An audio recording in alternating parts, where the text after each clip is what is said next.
Olá, bem-vindos ao Multiverso Distópico, e hoje, num lugar consideravelmente diferente do padrão, eu quero falar sobre algo que eu acredito já ter comentado um pouco, mesmo que talvez superficialmente, que são encontros aleatórios. Que por sinal combinam com o ambiente, né? Nunca se sabe quando pode aparecer uma cobra ou uma aranha ou algo do gênero aqui. De todo caso, encontros aleatórios. Eu, a princípio, não gosto de usar encontros aleatórios. Por que disso?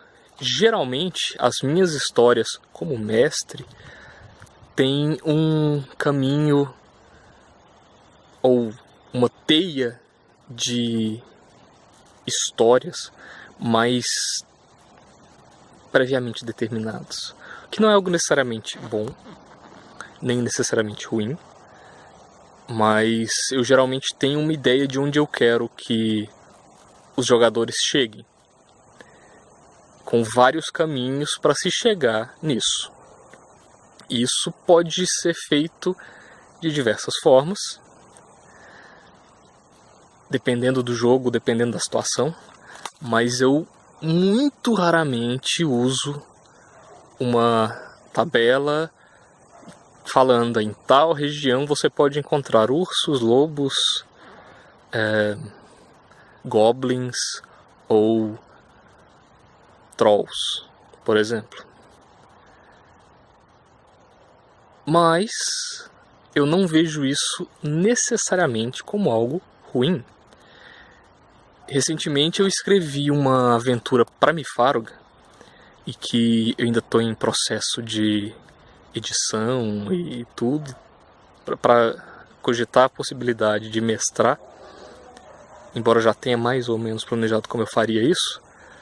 Mas nessa aventura, nessa história, não só pelo formato da história, mas pela forma como o jogo, o Mifaruga, trata encontros aleatórios, eu optei por trazer esse tipo de conteúdo para dentro da aventura. E isso me deu a oportunidade de pensar a respeito, de uma forma um pouco mais profunda do que eu havia feito até então. Em jogos com um foco um pouco mais narrativo,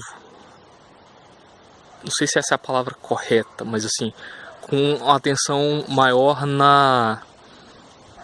no que acontece com os personagens, especialmente as relações entre eles e um antagonista previamente determinado. Não há tanto espaço para encontros aleatórios. Você tem um caminho que ou o mestre ou os jogadores querem seguir, como eu falei dos meus jogos, e algo que surge do nada, sem ligação com essa história que está sendo contada, pode trazer mais malefícios do que benefícios à história. Você pode matar um personagem sem querer com um encontro aleatório, por exemplo. Em cenários, em ambientações, em jogos um pouco mais sandbox, o encontro aleatório permite ao mestre uma capacidade de improvisação razoável, sem ter que abrir mão de ter algo ali já mais ou menos no jeito. Foi esse o caminho que eu optei com a minha história de Mifaruga, e a meu ver foi uma escolha que combinou bem com a história que eu quis contar ali. Evidentemente vai do gosto do mestre e do grupo, mas a forma como você pode se preparar previamente, planejando o lugar. Nesse lugar é possível que aconteça isso, aquilo, outro, mas pode não acontecer nada. Essa possibilidade de suspense, talvez, para com o grupo é interessante de se ter. Porque quando você coloca um grupo de aventureiros ou o que for num ambiente em que um ambiente do qual eles não fazem parte existe sim sempre o risco de algum perigo. Seja cobras, aranhas e o que for, centopeias gigantes. Seja algo um pouco mais perigoso, como um verme púrpura, ou um lobisomem, ou o Tarrasque. Vai saber. E isso tem um apelo em determinados tipos de história e com determinados tipos de jogadores. Uma coisa que eu pessoalmente ainda não vejo como totalmente válida é você pegar a tabela pronta do livro. O livro fala que ambientes de floresta você pode encontrar tal coisa, rola o dado e cai lá. Me soa meio genérico demais. Uma opção que eu achei muito interessante, como foi feito pelo Sr. Varg Vikernes no Mifarog, é trazer possibilidades de comportamento diferentes. Uma determinada criatura tem tal chance de ser agressiva, ou tímida, ou amigável.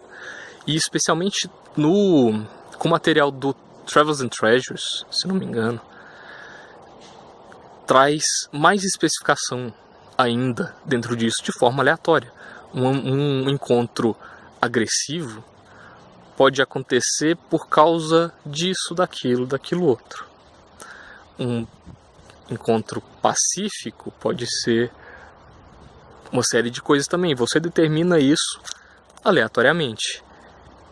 Soa mais natural do que você tá andando no meio da floresta, o mestre rola um dado e você tropeça na cauda de um dragão verde. Meio, né? Usando um exemplo de uma história que eu joguei com o Sr. Geoffrey Cape, de Mifarog, o grupo estava andando pela floresta após receber uma missão, né, e investigar o que estava acontecendo ali. O nosso primeiro encontro foi com um bando de animais fugindo. Então foi um encontro, se não me engano, seria tímidos. E a partir dali, em seguida, nós encontramos a causa dessa debandada. E foi um encontro agressivo com uma centopeia venenosa gigante. Isso foi determinado de forma aleatória. O Sr. Cape tem inclusive um vídeo no canal dele, God Emperor Leto II, em que ele mostra como foi rolado isso. E a partir da rolagem, em preparação prévia, ele desenvolveu a história daquele one-shot. Isso é interessante. Isso torna o aleatório algo divertido. Algo que desperta a atenção, desperta o interesse do grupo. Mesmo sendo um one-shot. O que está acontecendo aqui? Existe uma relação entre as coisas. Existe uma razão de ser. Algo que eu optei por utilizar nessa aventura de Mifarog que eu escrevi foi levar em consideração o ambiente. Naquele ambiente específico, há tal probabilidade de se encontrar um urso, ou um leão da montanha, ou um humano de determinado tipo, ou determinado outro tipo, com cada um deles com motivações, interesses e razões diferentes para interagir de formas diversas com o grupo. Então isso soa plausível como numa história preparada anteriormente, um encontro preparado especificamente para aquele grupo. Existe a plausibilidade, mas tem a componente aleatória. Pássaros. Existe a componente aleatória de que deixa... como eu posso dizer? Essa aleatoriedade mantém o suspense e a incerteza, inclusive para o mestre, de se vai acontecer algo ali ou não. São possibilidades narrativas diferentes. claro que você tem um caminho traçado, específico. Atrás da porta 2 vai haver um troll. Na porta seguinte vai haver um golem de ferro. Tem seu mérito. Se isso agrada o grupo, ótimo. Se você prefere um jogo mais sandbox, como por exemplo num Lobisomem Apocalipse, se você segue uma trilha investigativa, você encontra tais acontecimentos. E como você lida com esses acontecimentos é uma escolha sua, como jogador. A interação entre essas escolhas dos jogadores e do mestre determina o rumo da história. Isso é legal. E você ter uma visão de onde você quer que a história chegue. Você ter gatilhos, por assim dizer, de ficção que vão levar os jogadores de um ponto A ao ponto B, mas ter vários caminhos diferentes e nesses caminhos ter possibilidades diferentes de acontecimento é algo legal, porque, como eu já falei 17 vezes, é plausível, é real. Se você entrar num mato, num lugar que você não conhece, aqui onde eu estou, por exemplo, não exatamente no pedaço em que eu estou, mas andando, olhando aqui uns 500 metros, talvez eu possa encontrar cobras, possa encontrar uma onça, ou algo do gênero, capivaras. Isso é interessante, como um passeio para uma pessoa, né? Ou como uma aventura para um grupo de aventureiros. Por favor, deem suas opiniões sobre isso. Compartilhem suas histórias, suas experiências. É algo que eu preciso fazer com mais frequência. Entrem na página do Multiverso Distópico no Facebook. Participem também da Torre do Mago. A gente tem feito diversas parcerias de tradução e inclusive de desenvolvimento de coisas que estão sendo gradualmente disponibilizadas. Obrigado pela atenção, pela paciência e até mais.